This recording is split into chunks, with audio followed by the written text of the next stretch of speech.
Hello, everybody, and welcome back to the TeacherCast Educational Network. My name is Jeff Bradbury, and today we have a fantastic show where we're going to be learning all about how we can support our students in social and emotional learning. I have a fantastic guest today that's got a friend with her, and today we're going to learn how you guys can support your students throughout the school year. My guest today is a 15-year educator and is a special education teacher with the Jane Westerholt Early Learning Center in Des Plaines, Illinois. I want to bring on to the show today Miss Anita Compart.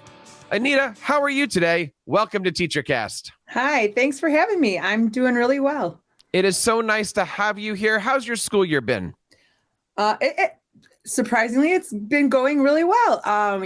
We've been back in person and very little quarantining. And so it's been, I think, a success.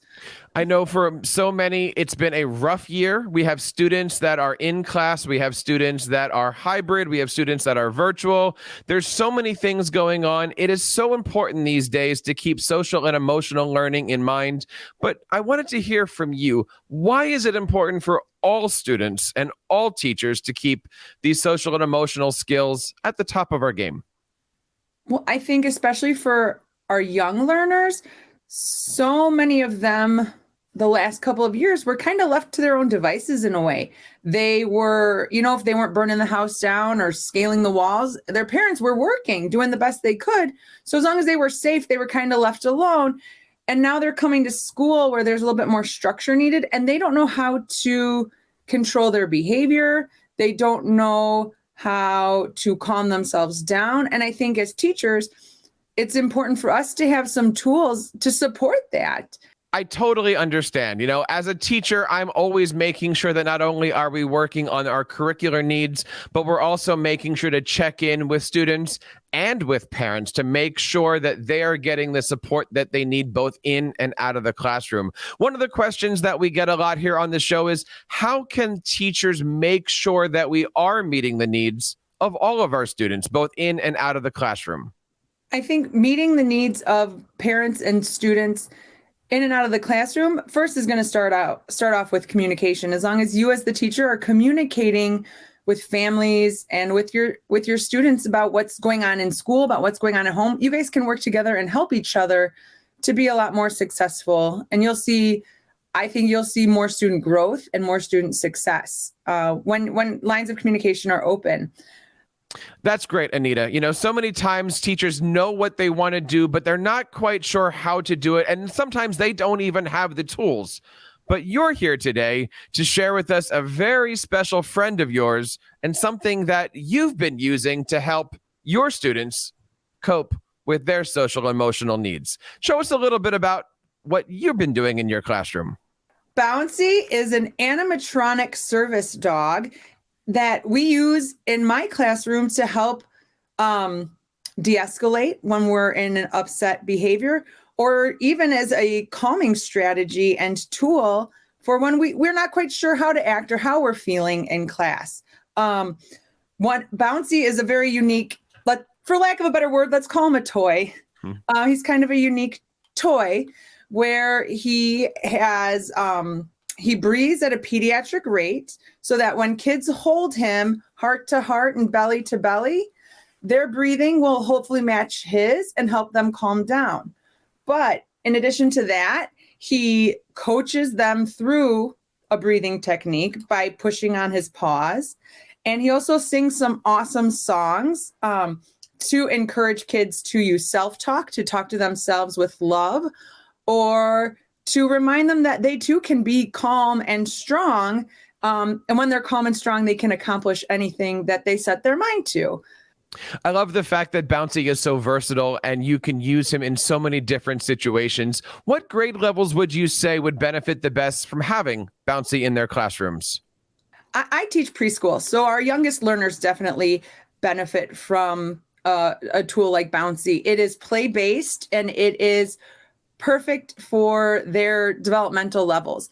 But I think if a student has been using Bouncy since preschool, then it's a nice, easy transition for kindergarten, first grade, and even second grade. And what's awesome about this program or the curriculum that comes with Bouncy, that to support Bouncy in the classroom, is that there are apps and stories and interactive activities and games that really can meet the needs and developmental levels of many students. So it does span.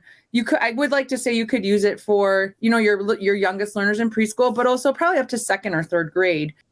Anita, it sounds so amazing. You had mentioned that Bouncy is good for all students of all levels. Could you give us a quick tour of what Bouncy is and how it works?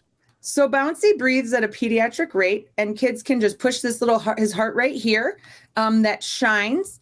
He also has a service vest. He is a multi-breed dog, a mutt, if you will. And he also was born with 3 legs, and his owner, who adopted him, Mr. Lou, made a prosthetic for him so that he could successfully do some of the tricks that other dogs could do. Sending that great message that even a spare part can help you be successful.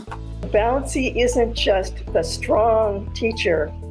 Bouncy is also the vulnerable one who, as a puppy, went through all the hard things that kids today are going through. Some being in a shelter, being uncertain about where they're going to live, being uncertain about themselves and what they can do. Bouncy is an example. Unconditional love and acceptance, no judgment. The dog never judges, but that's paired with rules about how you need to act around Bouncy, and then systematic SEL skill training. So Anita, it looks like Bouncy provides an amazing opportunity for both teacher and students to interact with each other on so many levels. Talk to us a little bit about your students. What kind of reactions have they had when working with Bouncy? A lot of my students, they love Bouncy. Bouncy belongs to us as much as we belong to him.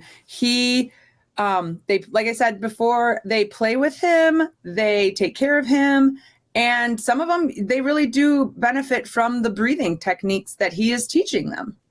Talk to us a little bit about what the parents find with this. Do you have an opportunity to show Bouncy to the parents? What is that community aspect looking like with Bouncy? So parents, I think, love Bouncy. I have gotten some great feedback from some of them. I have one set of parents who are looking for another Bouncy for their house because their daughter has a small plush Bouncy that she sleeps with every night, and they find that when she doesn't have it, she doesn't sleep as well. I also have families who've reported that Bouncy's been to the dentist with their kids and that he has provided a support and comfort to them for difficult situations. So the feedback from parents has been great. Anita, if somebody wants to pick up a Bouncy for their own classroom or even for their home, where would they go for more information? For more information about Bouncy, they can go to rippleeffects.com or bouncykids.net. Anita, that is so great. We're going to make sure that all of the links are below in the description, and I hope you guys have a chance to check everything out over at bouncykids.net. Before we wrap up today, Anita, is there anything that you want to leave us with as far as how we can continue supporting our students through their social and emotional journey? It's not even halfway through the year yet. I feel like we've been here all year already, but what can you talk to students and teachers about as we head into the rest of the school year? I think just continue to be positive and develop that great rapport and relationships with your students, and be open about communication. It's not necessarily going to be all academic this year. It's going to be a lot more social emotional support. I certainly agree with you. It's one of those topics that we hit constantly in my school district. And even as a father, it's one of those things that I'm constantly checking in on with my own kids. Anita, I want to say thank you so much for joining us on the show. Where can somebody find out more information about the work you're doing? You can follow me on Twitter at Anita Compart, or find me on Facebook or Instagram. And that wraps up this episode of the TeacherCast Educational Network. I hope you guys found this episode great. If you do, please make sure that you like and subscribe, and don't forget to leave a comment. All of the links that we've talked about in today's video are down in that area below in the description. I hope you guys have a chance to check it out, and head on over to bouncykids.net for more information about how you guys can bring social emotional learning in using Bouncy the dog. And that wraps up this episode of the TeacherCast Educational Network. On behalf of everybody here on TeacherCast, my name is Jeff Bradbury, reminding you guys to keep up the great work in your classrooms and continue sharing your passions with your students.